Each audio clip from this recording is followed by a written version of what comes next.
시청자 여러분 안녕하십니까? 화요일 뉴스 플러스 시작합니다. 미국의 대표적인 테크 기업 구글이 우리나라의 일대 5천 축적의 정밀지도 반출을 20년 가까이 요구하고 있죠.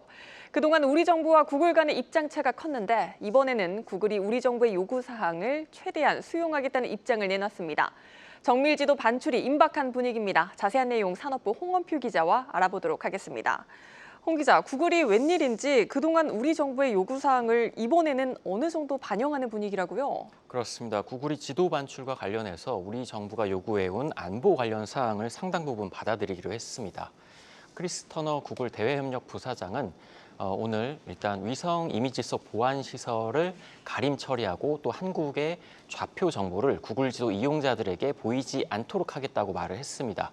그동안 우리 정부가 구글에 요구했던 지도 반출의 기본 요구 사항은 크게 세 가지였습니다. 먼저 보안 시설 가림 처리와 또 좌표 정보 비공개, 그리고 한국 내 데이터 센터 설치입니다. 그중 데이터 센터를 제외한 주된 안보 관련 사항을 수용하겠다는 입장을 내놓은 건데, 다만 데이터 센터에 대해서는 지도 반출과는 좀 별개의 사안이라면서 여전히 받아들일 수 없다고 밝혔습니다.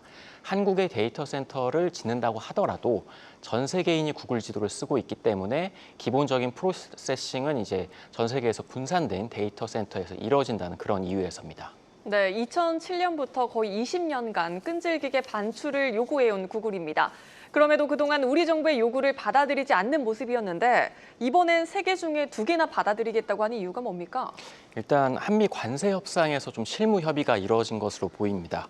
이번에 관세 협상에서는 온라인 플랫폼법 도입이나 정밀지도 반출과 같은 이른바 비관세 장벽에 대해서 실무 협의가 있었기 때문으로 좀 추정이 되는데, 트럼프 대통령은 그동안 우리나라뿐 아니라 유럽연합이나 일본 등 관세 협상을 하는 상대방에게 좀 자국 기업에 대한 디지털 규제를 하지 말라고 강하게 요구를 했습니다. 이것을 이른바 비관세 장벽이라고 부르면서 미국 빅테크가 차별을 받아서는 안 된다, 이런 주장을 해왔는데, 지도 반출은 지난 7월 한미 관세 협상에서 주요 의제로 논의되지는 않았지만 실무 협의는 있었고 또 이게 좀 상당 부분 진행됐다는 분석이 나오고 있습니다. 이에 대한 구글의 입장을 들어보시겠습니다.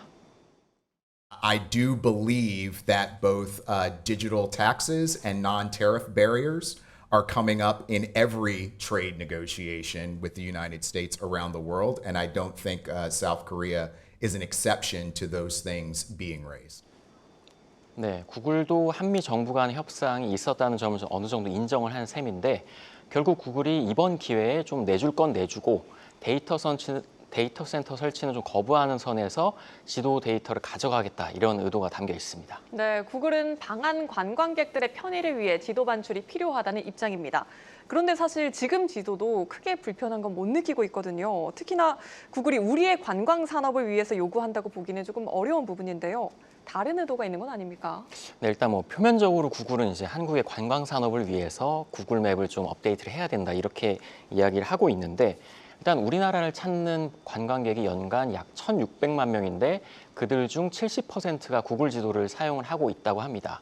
그런데 이 사람들이 자국에서 한국 여행을 준비를 할 때 길 찾기 하는데 좀 어렵고 지도 이용에 좀 불편함을 호소를 하고 있다, 이런 이유를 들고 있는데, 그러면서 한국이 지도 데이터를 반출을 하게 되면 관광산업의 연평균 36조 원의 추가 매출이 발생하고 또 공간정보산업 매출과 또 고용률 수치까지 높아진다, 이런 자료까지 제시를 했습니다. 하지만 좀 속내를 들여다보면 단순히 우리나라 관광산업에 도움을 주겠다, 이게 아니라 구글이 하고 있는 자율주행이나 AI 또 클라우드 사업 확대에 좀 그런 의도가 숨겨져 있습니다. 일단 지도 같은 경우는 단순히 길 찾기에만 활용되는 것이 아니라 소비 패턴이나 위치 또 교통 흐름 같은 다양한 빅데이터가 쌓여 있는데, 구글이 한국의 데이터를 좀 자산화하려는 목적이 담겨 있다, 이렇게 보시면 될 것 같고, 또 구글이 자율주행 자회사인 웨이모를 가지고 있는데 이 웨이모가 한국에 진출하려면 이런 정밀 지도 데이터가 좀 필수적인 상황입니다. 그렇기 때문에 이 같은 첨단 산업에서 새로운 기회를 만들기 위한 그런 의도도 담겨 있습니다. 네, 구글이 지도 데이터를 가져가면 국내 플랫폼인 네이버나 카카오 입장에선 강력한 경쟁자가 생기게 됩니다. 특히 국내 기업들은 그동안 막대한 돈을 들여서 이런 데이터를 구축해 왔는데 구글이 이걸 그냥 가져간다면 형평성 측면에서도 어긋나는 거 아닙니까? 그렇습니다. 우리 정부가 우리나라 지도 구축에 쓴 돈이 25년간 약 1조 원이 넘습니다. 이게 다 세금으로 들어갔는데 그리고 네이버와 카카오도 네이버 지도, 카카오맵 같은 이런 국내 플랫폼을 이제 유지를 하고 있는데 이 데이터 구축을 위해서도 많은 돈을 쓰고 있고 또 이것을 활용해서 창출하는 부가가치 이거에 따른 세금도 많이 납부를 했습니다. 그런데 구글 코리아 같은 경우는 해외 법인이란 이유로 세금도 굉장히 이제 적게 내고 있는 상황입니다. 만약에 구글이 이번 지도 반출도 대가 없이 무상으로 데이터를 사용을 하게 되면 카카오나 네이버 같은 이제 국내 기업에 좀 역차별로 작용을 하게 됩니다. 특히 구글이 이번에 또 데이터 센터 설립을 거부하면서 계속 해외 법인으로서 과세를 적용을 받게 되면 과세 형평성 문제가 계속해서 제기가 될 거고 또 구글이 이제 우리나라의 공간 정보 산업에 좀 긍정적인 영향을 줄 것이다 이렇게 주장을 하고 있지만 구체적인 대안을 제시하지 않는다 이런 지적도 나오고 있습니다. 오히려 이쪽 업계에서는 구글이 본격적으로 시장에 진입을 하면 국내 스타트업이나 중소기업들이 큰 타격을 입을 것으로 예상을 하고 있고요.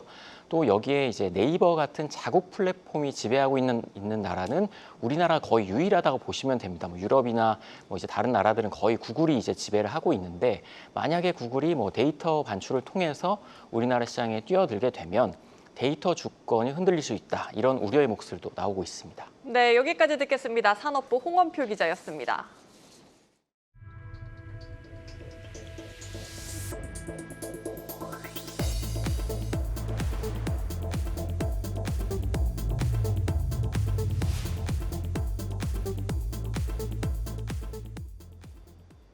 강성 노조가 있는 기업을 중심으로 장기 근속 직원의 자녀를 우선 채용하는 방안을 명문화하려는 움직임이 나타나고 있습니다. 이런 고용 세습 논란이 일자 이재명 대통령도 나서서 비판했습니다. 사회 갈등을 유발하는 과도한 주장을 자제해달라는 겁니다. 자세한 내용 대통령실 취재기자 연결하겠습니다. 유호성 기자, 이 대통령이 노동조합의 자녀를 회사에 우선 채용하는 행위에 대해 강하게 꼬집었군요. 네, 이재명 대통령은 오늘 국무회의 모두 발언에서 노조 자녀 우선 채용 명문화 움직임을 언급하며 이래선 안 된다, 불공정의 대명사다라고 강조했습니다. 이어 노조원 자녀 특채 규정을 만들면 다른 사람이 억울한 일을 당할 수 있다며 사회 갈등을 유발하는 노동자 측의 과도한 주장도 자제돼야 한다고 했습니다. 이 대통령 발언 직접 들어보시죠. 임금 체불, 소홀한 안전관리 이런 걸 없애야 되는 것처럼 이런 사회 갈등을 유발하는 노동자 측의 과도한 주장도 자제돼야 됩니다. 상호 존중을 바탕으로 피차 책임 있는 행동을 취해 줄 것을 다시 한번 요청드립니다. 노조 자녀 우선 채용 제도는 소수에게만 특혜를 주는 대표적인 현대판 음서제로 불리고 있습니다. 최근 한 자동차 회사가 이 제도를 추진했다가 형평성 논란이 불거지자 무산된 바 있습니다. 이 대통령은 최근 새는 양 날개로 난다며 기업과 노동, 양측 모두의 중요성을 강조했습니다. 그간 기업 처벌 수위 강화 등 재계의 엄격한 입장을 보여왔던 이 대통령이 최근에는 노조 자녀 우선 채용 제도에 대해 문제를 제기하며 노동계에도 공정과 책임을 주문하고 있다는 평가가 나오고 있습니다. 네, 미국에 구금된 우리 근로자들 이제 곧 전세기를 통해 귀국할 계획인데요. 이번 구금 사태에 대해서 이 대통령은 어떤 입장입니까? 이재명 대통령이 한국인 구금 사태와 관련해서 공개 발언을 낸 것은 이번이 처음입니다. 이 대통령은 국민 안전의 최종 책임자인 대통령으로서 큰 책임감을 느낀다며 관계부처는 모든 분들이 안전하게 돌아오실 때까지 상황을 계속해서 세심하게 관리해달라고 당부했습니다. 이어 한미 양국의 동반 발전을 위한 우리 국민과 기업의 활동에 부당한 침해가 가해지는 일이 다시는 재발하지 않기를 바란다며 우리 정부는 유사한 사례가 반복되지 않도록 미국과의 긴밀한 협의를 통해 합리적 제도 개선을 신속하게 추진해 나가겠다고 했습니다. 이와 관련해 김용범 대통령실 정책실장은 한국 근로자들이 미국에서 합법적으로 일할 수 있도록 전문직 비자 신설 등 제도 개선을 장기 과제로 추진하겠다고 했습니다. 김 실장은 오늘 열린 방송기자클럽 초청 토론회에서 비자 제도 개선 문제와 관련해 10년 이상 정부와 기업체가 총력을 다해 입법 노력을 하고 있는데 이 10년 전보다 발의 의원들이 점점 줄고 있다며 그만큼 미국의 반이민 정서가 강해지고 있다는 뜻이라고 말했습니다. 그러면서도 다행히 트럼프 대통령이 이 상황을 아주 상세하고 정확히 이해하고 있다며 이런 문제가 해결되지 않으면 투자가 제대로 될 리 없지 않느냐, 미국도 이해하고 있다 이렇게 설명했습니다. 이어 한 명도 빠짐없이 추방이 아닌 자진 입국으로 전원 전세기로 모셔올 수 있도록 최선을 다하고 있다고 덧붙였습니다. 구금된 한국인들은 전세기를 통해 한국 시간으로 이르면 11일 오후 인천공항에 도착할 것으로 전망됩니다. 지금까지 대통령실에서 한국경제TV 유호성입니다.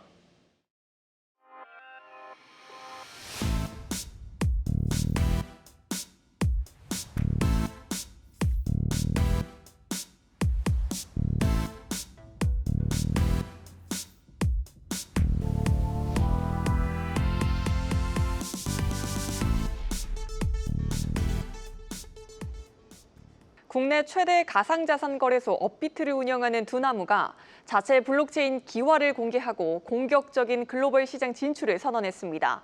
내수 시장에 한정된 코인 중개업의 한계를 넘어 미국의 코인베이스와 같은 블록체인 인프라 기업이 되겠다는 목표입니다. 정재훈 기자가 보도합니다. 자체 블록체인 행사 UDC의 개회 연사로 나선 오경석 두나무 대표는 첫 사업 비전으로 글로벌 진출을 내세웠습니다. 테스트 중인 블록체인 네트워크 기화를 공개하며 미국 주도 블록체인 생태계 경쟁에 본격적으로 뛰어들겠다는 의지를 밝혔습니다. 기화체인은 이더리움을 기반으로 효율성을 높인 보조 네트워크입니다. 이더리움이 고속도로라면 기화체인은 고속도로 안의 버스 전용 차선과 같은 원리입니다. 속도가 빠르고 수수료도 저렴해 다양한 신사업 기회를 만들 수 있습니다. 실제 전 세계 1위 가상자산 거래소 코인베이스는 자체 블록체인 베이스체인을 통해 파생 상품 거래부터 수탁, 결제까지 사업을 다각화했습니다. 스테이블 코인 제도화로 블록체인 혁신 속도가 빨라지면서 이에 대응하겠다는 계획인데 오 대표는 글로벌 경쟁을 위해 규제 완화가 필수라는 점도 강조했습니다. 업비트를 미국의 1위 거래소 C사와 비교해보면 실제로는 파생 상품 거래가 불가하고 내국인만 가입이 가능하며 법인 거래도 시범적으로 허용되는 등 적어도 미국에서 할 수 있는 디지털 자산 관련 사업을 한국에서도 가능하도록 정책적 지원이 있다면 저희는 국가대표 선수로서 글로벌에서 당당하게 경쟁할 수 있다고 생각합니다. 미국의 가상자산 제도화로 블록체인 혁신은 이제 선택이 아닌 필수가 됐습니다. 디지털 자산 금융사 월드 리버티 파이낸셜을 공동 창업한 에릭 트럼프는 아버지인 도널드 트럼프 미국 대통령의 칭찬을 마다하지 않았습니다. I think America is leading the way because you have a president who believes in it and you have a president who understands it and you have a cabinet. And I think that's really good for the rest of the world because I think it takes bold leadership to step in and write the rules. 미국이 가상자산 산업을 주도할 수 있게 된 배경에는 트럼프 대통령의 강력한 리더십과 전폭적인 지원이 배경이 됐다는 설명입니다. 그러면서 그는 전 세계 각국을 향해 손을 놓고 있으면 멸종할 것이라며 블록체인 경쟁에 더 적극적으로 뛰어들어야 한다고 주문했습니다. 혁신적인 가상자산 제도화를 위해서는 정부 역시 최고의 규제를 만들기 위해 경쟁해야 한다는 주장도 나왔습니다. 미국에서 디지털 자산법 제정을 주도한 패트릭 맥켄리 전 하원 금융서비스위원회 의장은 블록체인 혁신을 위해서는 정부가 최고의 체제를 만들어 미국과 경쟁해야 한다고 말했습니다. 맥켄리 전 의장은 규제 당국은 가상자산이 앞으로 잘 될 것이 아닌 이미 주류라는 점부터 인식하는 데서 출발해야 한다고 조언했습니다. 한국경제TV 정재홍입니다. 미국에서는 전통 금융자산의 디지털 이주가 본격화되고 있습니다. 블록체인 기반으로 주식과 펀드, 원자재 등을 토큰화해 실시간으로 거래할 수 있는 것이 핵심인데요. 이를 가장 먼저 시작한 금융특화 블록체인 기업 인젝티브의 에릭 첸 CEO를 조연 기자가 만났습니다. 블록체인 생태계 내에서 실물 금융자산의 토큰화를 최초로 시작한 인젝티브. 올해 초 개시 이후 누적 거래량은 20억 달러. 하나로 약 2조 8천억 원에 달하는 가운데 이제 스페이스X나 오픈 AI 같은 비상장 주식 투자까지 가능해질 전망입니다. The most popular I-assets currently available on Injective are Max 7 equities, Robinhood, Coinbase. There's also a lot of other interesting assets like oil, gold, different types of commodities, as well as really cool indices like AIX indices, etc. The Republic integration allows us to leverage the entire Republic ecosystem, like Republic Wallet allows you to create and gain access to a lot of these like mirrored tokens, such as SpaceX, etc. 에릭 첸 CEO는 가상자산 업계뿐 아니라 전통 금융업계에게도 더 거대한 시장이 열릴 것이라며 스테이블 코인과 RWA가 통합되면서 금융이 다음 단계로 진화하는 변곡점이 되고 있다고 말했습니다. 이어 현재 가상자산 시장은 아이폰 초기 버전 단계와 비슷하며 곧 블록체인을 기반한 투자가 대중화되고 글로벌 경제의 한 축을 담당하는 시점이 수년 안에 도래할 것이라 덧붙였습니다. 인젝티브는 이더리움 같이 가상자산 생태계의 기반이 되는 레이어 1 체인으로 특히 금융에 특화돼 금융기관이 탈중앙화 앱을 며칠 만에 손쉽게 만들 수 있는 것이 특징이란 설명입니다. Injective is a blockchain built for finance. It's a lightning fast, open, interoperable layer 1 blockchain that's tailored towards financial developers, building the next generation of Web3 financial applications. It has a series of plug-and-play modules and a lot of different types of optimized environments for developers to leverage to build the next generation of decentralized applications. 첸 CEO는 나아가 한국을 비롯한 아시아의 실물 금융자산의 경쟁력을 주목하며 블록체인 위에서 더 직관적이고 효율적인 투자 기회가 글로벌 투자자들에게 열릴 것이라고 기대했습니다. So we're seeing a lot of interest from different types of institutional players from Korea and the greater Asian region, primarily around stablecoin integration and different types of payment rail setups. But I think one of the really exciting opportunities for us to leverage Injective's unique offering is by giving the global audience a chance to gain access to different types of stocks, indices, and commodities unique to the Asian region. And this way, it'll create a truly globalized financial system. 한국경제TV 조연입니다. 국내 손해보험사들이 최근 겪고 있는 실적 부진의 대표적인 원인은 자동차 보험의 적자입니다. 자동차 보험료는 4년째 인하됐지만 자연재해와 정비비 등으로 손해율이 상승했고 특히 경미한 사고에도 몇 달간 수백만 원대 치료를 받는 이른바 나이롱 환자가 늘면서 실적에 큰 부담이 되고 있습니다. 이에 정부가 법 개정을 통해 보험료 부정수급 개선을 추진하고 있습니다. 손보사들의 숨통 트일 수 있을까요? 경제부 임동진 기자와 자세한 이야기 나눠보도록 하겠습니다. 임 기자, 올해 자동차 보험에서만 수천억 원의 적자가 예상된다고요? 네, 이 얘기를 하기 전에 먼저 이 보험 손해율에 대한 얘기를 잠깐 해야 될 것 같은데요. 보험 손해율은 보험사가 고객으로부터 받은 보험료 중에서 실제로 지급한 보험금의 비율을 의미합니다. 보험사의 수익성과 경영 건전성을 평가하는 데 중요한 역할을 합니다. 손해율과 사업 비율을 합산해서 100%가 넘어가면 적자를 보는 구조입니다. 지난해의 경우 자동차 보험에서 이 비율이 100.1%를 기록하면서 97억 원의 적자가 났습니다. 네, 올해의 경우 상반기 합산 비율이 99.7%로 지난해 같은 기간보다 3.1%포인트 늘었는데요. 통상적으로 겨울철에 사고가 많아서 손해율이 높아지고 또 올해는 여름철 극한 폭염, 또 폭우 등의 여파로 연말 합산 비율은 최소 103% 이상이 될 것으로 전망됩니다. 이 합산 비율이 1%포인트는 보험 손익 1,600억 원 정도로 추정되고 있는데요. 올해는 103%니까 이 3%포인트, 네, 이걸로 보면은 5,400억 원 이상의 적자가 예상되는 상황입니다. 금융당국과 보험업계는 매출 축소, 자동차 부품비 상승에 더해서 병원 치료비, 특히 한방치료 증가가 큰 영향을 미친 것으로 보고 있습니다. 네, 실적이 이렇다 보니까 보험사들의 고민도 굉장히 클 것 같은데요. 일단은 보험료 인상 굉장히 하고 싶어 할 것 같고요. 네.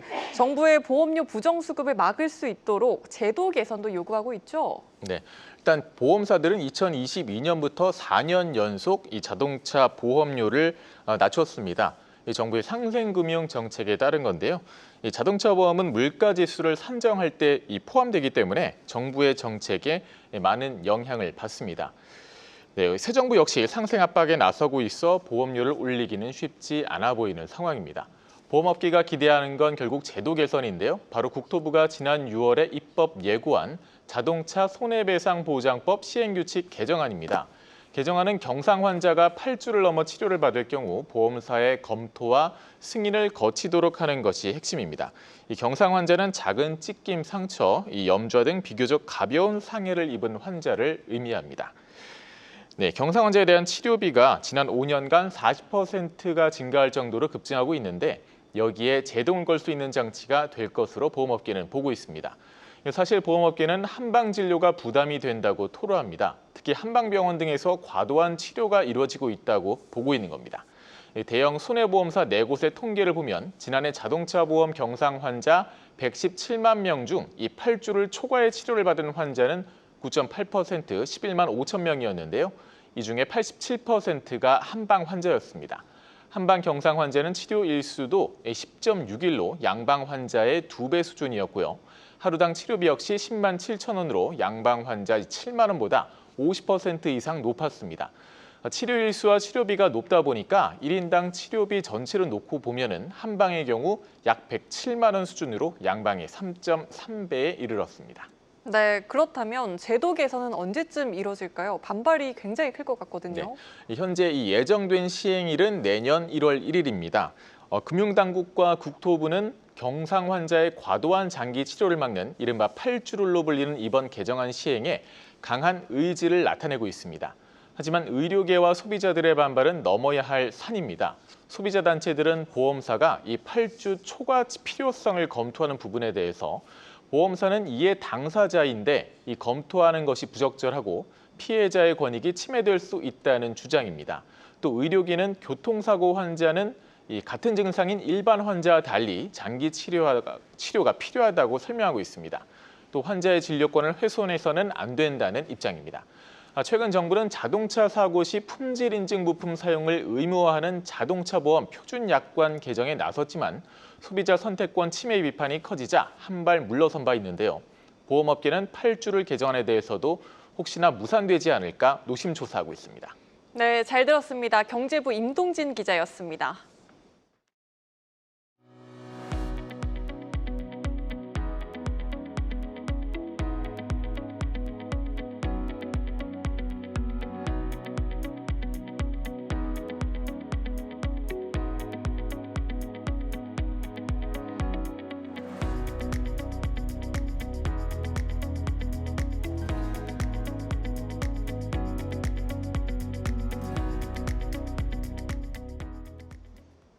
서울의 마지막 달동네로 불려온 노원구 백사마을이 16년 만에 본격적으로 철거에 들어갔습니다.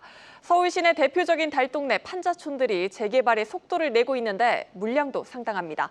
강미선 기자가 현장을 다녀왔습니다. 불암산 기슭 언덕길을 따라 무너질 듯한 판잣집들이 빼곡합니다. 철거를 앞두고 인적이 드문 이곳은 서울의 마지막 달동네로 불리는 중계동 백사마을입니다. 이곳은 오는 2029년이면 3,100여 세대, 대규모 아파트 단지로 탈바꿈합니다. 2009년도부터 시작됐던 사업입니다. 통합 설계가 되면서 상당한 속도를 낼 수 있게 됐고요. 이런 유사한 곳이 이제 서울 시내에 많지 않습니다. 이곳 백사마을, 구룡마을, 또 송디마을이라는 데가 있거든요. 몇 군데만 해결이 되면 무허가 판자촌이라고 우리가 흔히 부르는 그런 지역들이 이제 거의 다 사라지게 됩니다. 수십 년간 표류했던 서울의 달동네 판자촌 재개발이 속도를 내고 있습니다. 백사마을에 이어 강남구 구룡마을과 서초구 성뒤마을도 대형 아파트 단지로 재탄생합니다. 성북구 정릉골까지 합치면 그 규모가 10,000세대에 달합니다. 노후 주거 지역 재개발은 빈 땅이 없는 서울에 새 아파트를 공급하고 동시에 도시 계획을 대전환할 수 있다는 뜻도 있습니다. 원하는 지역의 공급이 이제 속도를 내서 이루어진다는 부분에 있어서 좀 공급 시그널을 좀 강화한다라는 부분인 것 같고요. 주거 취약계층이라든가 효솔 믹스라든가 이런 부분들이 실현을 가능하다라는 부분에 있어서도 또 공급적 긍정적인 부분들이 있을 것 같고요. 재정착 부분들이 이제 문제가 될 수는 있겠죠. 네, 강제 이주 논란이 될 수도 있는 거고요. 특히 강남권에 위치한 판자촌 재개발 지역은 교통 요지에 있는 대단지여서 주택 시장에 적지 않은 영향을 미칠 것으로 보입니다. 한국경제TV 강미선입니다.